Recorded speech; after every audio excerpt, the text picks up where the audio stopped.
This channel does not promote any violent, harmful, or illegal activities. All content provided by this channel is meant for an educational purpose only. Top quality और consistent performance के लिए सिर्फ silver pump नाम याद रखना।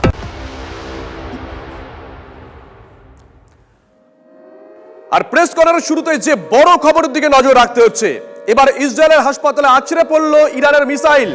বীরশেবা শহরের সারোকা medical সেন্টারে ব্যাপক বিস্ফোরণ। বড় খবর, আহত হয়েছেন 12 জন, 3 জনের অবস্থা গুরুতর। যুদ্ধাপরাধ করেছে ইরান, ফল ভুগতে হবে হুঙ্কার দিয়েছেন ইসরায়েলের স্বাস্থ্যমন্ত্রী। ডিটেল নেব, দীপ আমাদের সঙ্গে নিউজ রুম থেকে আমাদের সহকর্মী রয়েছেন। দীপ, দেখো, সপ্তম দিনে ইরান কিন্তু আজ সকালবেলা এমন একটা কাণ্ড ঘটালো যেটা এই যুদ্ধের যে অভিমুখ সেটাকে কিন্তু কমপ্লিটলি একটা অন্যদিকে নিয়ে চলে যেতে পারে। তার কারণ ইসরায়েলের বুকে একটি মেডিকেল সেন্টারে অর্থাৎ একটি হাসপাতালে সেখানে কিন্তু ইরানের ব্যালিস্টিক মিসাইল আছড়ে পড়েছে। হাসপাতালটির ব্যাপক ক্ষয়ক্ষতি হচ্ছে, সেই ছবি আমরা দেখাচ্ছি এই মুহূর্তে। ইসরায়েলের তরফ থেকে যেটা জানানো হয়েছে যে ইসরায়েলের স্বাস্থ্যমন্ত্রী মূলত যে অভিযোগটা করেছেন যে কাজ ইরান আজ করলো এটা যুদ্ধ অপরাধ অর্থাৎ ওয়ার ক্রাইম। এরপরে কিন্তু তীব্র প্রতিক্রিয়া আসছে ইসরায়েলি প্রধানমন্ত্রী বেঞ্জামিন নেতানিয়াহুর তরফ থেকেও। তিনি বলেছেন ইরান আজকে যে কাজ করলো তার ফল ইরানকে ভুগতে হবে। একেবারে কড়ায় গন্ডায় ইসরায়েল এর উসুল করে নেবে, যে অপরাধ ইরান করেছে তার শাস্তি কিন্তু ইরানকে পেতে হবে। এই মুহূর্তে যেটা সব থেকে বড় খবর পাওয়া যাচ্ছে যে ইরানের যে ব্যালিস্টিক মিসাইল, সেই ব্যালিস্টিক মিসাইলের মূল টার্গেট কিন্তু এই হাসপাতাল ছিল না। আবার ইরানের গণমাধ্যম পাল্টা এটাও দাবি করছে যে আসলে তাদের টার্গেট ছিল এই হাসপাতালের পাশেই আরেকটি সেনা ক্যাম্প এবং আইডিএফ এর সদর দপ্তর, সেখানে তারা হামলা করতে চেয়েছিল। কিন্তু একটা ব্যালিস্টিক মিসাইল যখন কোনো জায়গায় আছড়ে পড়ে তখন তার তীব্রতা, তার অভিঘাত এতটাই বেশি হয় যে আশেপাশের গোটা এলাকাটা কার্যত একটা মৃদু ভূমিকম্পের মতন তৈরি হয় এবং সেই ভূমিকম্পের ফলে কিন্তু এই হাসপাতালে ক্ষয়ক্ষতি হয়েছে। এটা ইরানীয় গণমাধ্যম দাবি করছে। ইরানীয় গণমাধ্যম এটাও দাবি করছে যে ওটা টার্গেট ছিল না হসপিটাল। দীপ, একটা জিনিস ভেবে দেখো, এখন যুদ্ধে যা আধুনিক টেকনোলজি ব্যবহার করা হয় সেক্ষেত্রে এইরকম ভাবে লক্ষ্যভ্রষ্ট একটা হাসপাতালে যেতে পারে কারোর একটা ক্ষেপণাস্ত্র, এই যুক্তিটা খুব একটা হাস্যকর নয় কি? দেখো, এটাই তো এই মুহূর্তে সব থেকে বড় প্রশ্ন যে এই হাসপাতালকে টার্গেট করা সেটাই কি এই যুদ্ধের মোড় ঘুরিয়ে দেবে?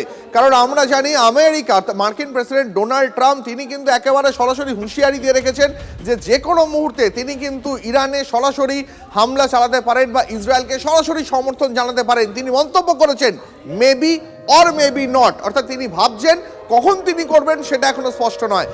ইসরায়েলের বুকে একটি হাসপাতালে মিসাইলের হামলা, সেই হামলায় অন্তত 1 ডজন জখম, যাদের মধ্যে 3 জনের অবস্থা অত্যন্ত গুরুতর। তার কারণ তাদের মধ্যে একজন 60 বছর বয়সী প্রবীণ নাগরিক রয়েছেন যার চোখে মুখে বোমার শার্পনেল ঢুকে গেছে। 22 বছরের একজন যুবতী রয়েছে, তার মাথার উপরে বিল্ডিং এর চাঙড় ভেসে পড়েছে।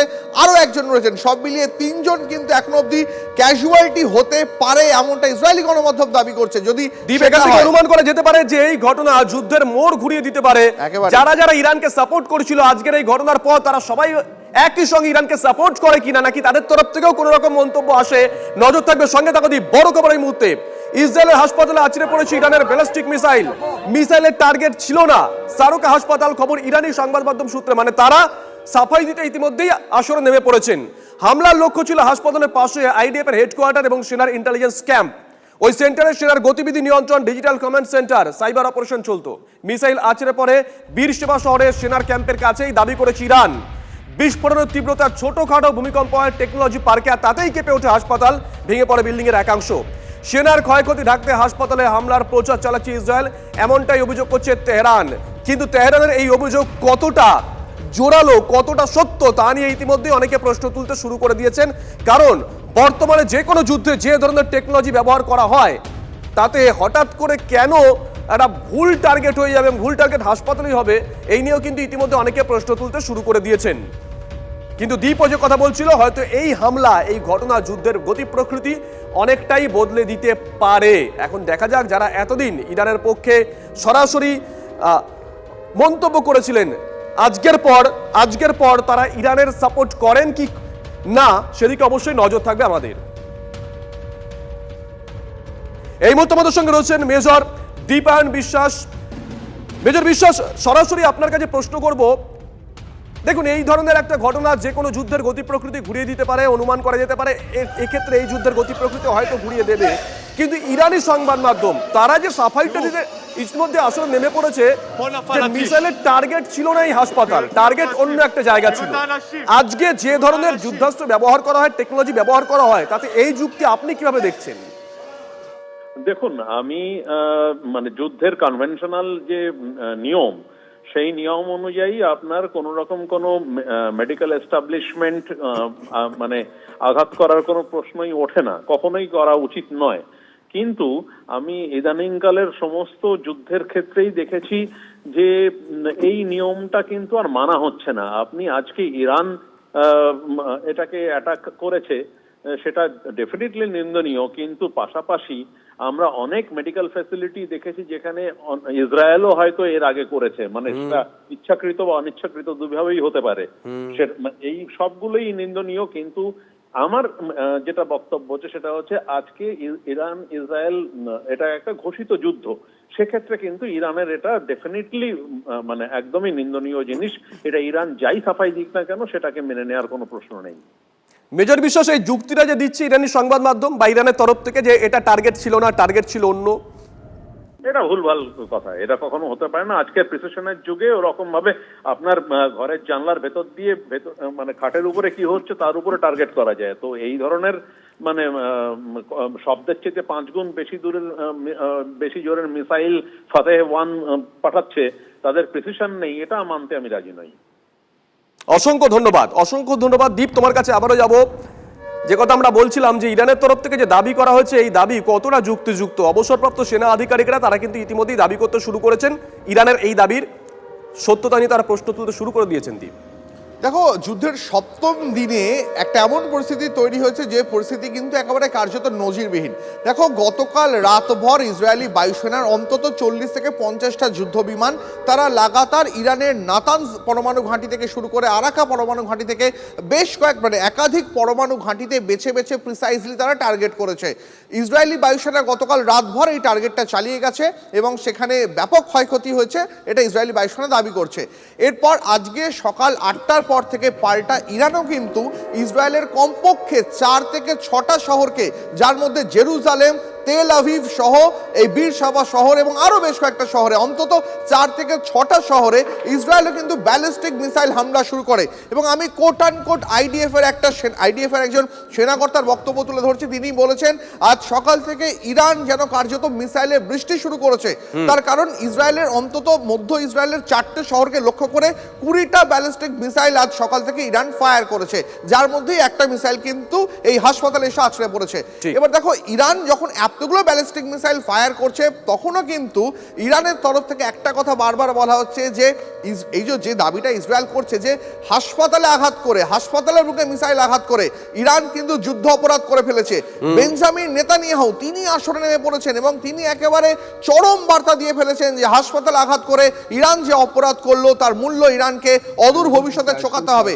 তখন ইরানি গণমাধ্যমও তারাও কিন্তু একটা অভিযোগ করছেন, যে কথা আমাদের সেনাকর্তাও এক্ষুনি বলছিলেন, যে ইসরায়েল এবং তাদের এই যুক্তি বলে অনেকেই বলছেন হাস্যকর। সঙ্গে থাকো দীপ, এখনো পর্যন্ত যে খবর আমরা পেয়েছি বা যে তথ্যগুলো আমরা পেয়েছি তাতে ইরানের পক্ষে রয়েছে রুশ, চীন, লেবানন, ইয়েমেন, ইরাক, সিরিয়া। কিন্তু এর আগে আমরা দেখেছিলাম রুশ, তারা কিন্তু এই ধরনের একটি হাসপাতালে যখন হামলা করা হয়েছিল তার নিন্দা করেছিল এই যুদ্ধে না, অন্য একটি যুদ্ধে। এখন দেখা যাক রুশ, চীন কিংবা লেবানন তারা আজকের এই ঘটনার পর অফিসিয়ালি কি স্টেটমেন্ট দেয়। এদিকে অবশ্যই নজর থাকবে এবং এই ঘটনা যুদ্ধের গতি প্রকৃতি কতটা ঘুরিয়ে দিতে পারে সেদিকেও নজর থাকবে আমাদের। বেঞ্জামিন নেতানিয়াহু তিনি ইতিমধ্যে হুঁশিয়ারি দিয়েছেন যে যুদ্ধাপরাধ করেছে ইরান, অবশ্যই ইরানকে শিক্ষা দেওয়া হবে। নজর থাকবে, নিঃসন্দেহে বড় খবর বা বড় কিছু হয়তো আগামীতে ঘটতে চলেছে। আর এরই মধ্যে ইরানের অর্কা পরমাণু কেন্দ্রকে নিশানা করলো ইসরায়েল। মাফ করবেন, অরাক পরমাণু কেন্দ্রকে নিশানা করেছে ইসরায়েল। অরাক এবং খন্ডব শহর খালি করতে বলল আইডিএফ। যে কোনো সময় অরাক এবং খন্ডবে হামলা চালানোর হুঁশিয়ারি দেওয়া হয়েছে।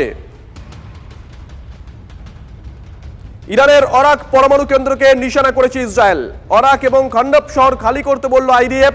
যে কোনো সময় অরাক এবং খন্ডবে হামলা চালানোর হুঁশিয়ারি দেওয়া হয়েছে। অর্থাৎ হুঁশিয়ারি কিন্তু ইসরায়েলের তরফ থেকে দেওয়া শুরু হয়ে গেছে। আর এই মুহূর্তে আমরা আরো একবার লাইভ ছবি আপনাদেরকে দেখাবো। হাসপাতালের সামনে থেকে রয়েছেন TV9 নেটওয়ার্কের রিপোর্টার মনীষ ঝা।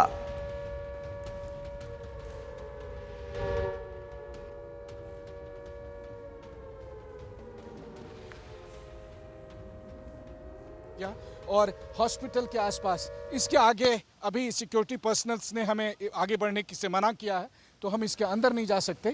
लेकिन आप देखिए कि हॉस्पिटल में जो अटैक किया गया था उसके तुरंत बाद जो सिक्योरिटी के लोग यहाँ पर पहुँचे हैं और वो यहाँ पर आप देखिए यहाँ तमाम जो पुलिस के सुरक्षा के इमरजेंसी सर्विसेज की गाड़ियाँ यहाँ पर मौजूद है। आसपास के दृश्य को देखिए और मैं आपको एक बात और दावे से कह सकता हूँ, क्योंकि इस जगह पर बहुत लिमिटेड मात्रा में जो इजरायली जर्नलिस्ट को मैं देख पा रहा हूँ, इसके अलावा ज़्यादा न्यूज़ नेटवर्क यहाँ पर नहीं पहुँच पाया है।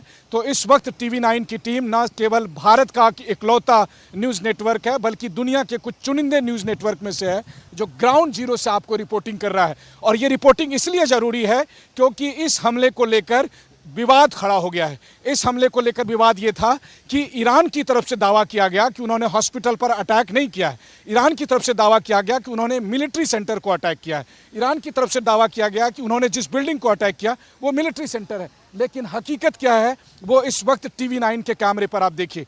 हकीकत यही है जो TV9 दिखा रहा है आपको। हकीकत यही है जो TV9 के कैमरे पर रिकॉर्ड हो रहा है। और TV9 के कैमरे पर हम इस बात को पूरी दुनिया के लिए सबूत के तौर पर और गवाही के तौर पर पेश करना चाहते हैं कि देखिए कि अस्पताल में जब अटैक हुआ तो वहाँ के सूरत हाल क्या है। इस वक्त आसमान में किस तरह से धुआं है। और मैं आपको बताऊं कि तेल अवीव से बेरशेबा तक आते हुए कई किलोमीटर दूर ही मुझे आसमान में ये धुआं दिखाई दे रहा था। और आप समझिए वहाँ से यहाँ पहुँचने में करीब घंटा भर मुझे लगा। इस 1 घंटे के भीतर यहाँ पर क्या कोहराम मचा इसका आप अंदाज़ा लगा सकते हैं। यहाँ पर मौजूद जो सिक्योरिटी की टीम है, पुलिस पर्सनल्स की टीम है, इमरजेंसी सर्विस की टीम है, रेस्क्यू ऑपरेशंस की टीम है, उनकी बड़ी भारी संख्या में जो मौजूदगी है वो अपने आप में ही बता रही है कि यहाँ के सूरत हाल क्या हैं। और अगर यहाँ के सूरत हाल क्या है तो अगर मैं आपको देखूँ, Saba can you talk to us? तो अब आप देखिए कि अब मैं आपको बात कराता हूँ। एक मेरी जर्नलिस्ट फ्रेंड है जो कि जिनसे यहीं पर परिचय हुआ है। और सबा खोई का परिचय यह है कि ये ईरान से हैं। और सबा खोई का परिचय यह है कि वो इज़राइल आई थी छुट्टी मनाने के लिए, जन्मदिन था इनका, और तब तक ये अटैक हो गया। Saba, please tell us who are you, why you are here, and what is your connection with Iran? And then Iran is saying that they have not attacked hospital, they have attacked military sites. So tell them that what is the truth. Oh, no, it's not true. To be honest, first, I want to say thank you for to talk to me. My name is Saba Koi. I'm coming from London. I'm a journalist. I'm living in London. I'm coming for a vacation here. And as you see, it's happening. It's the Islamic regime. And you have some connection with Iran. So please tell what yeah, is it? some connection with Iran. I'm working in a London's connection. Not my family is living in Iran. Yes, that's it. My family is living in Iran, but they said to me, "We are safe here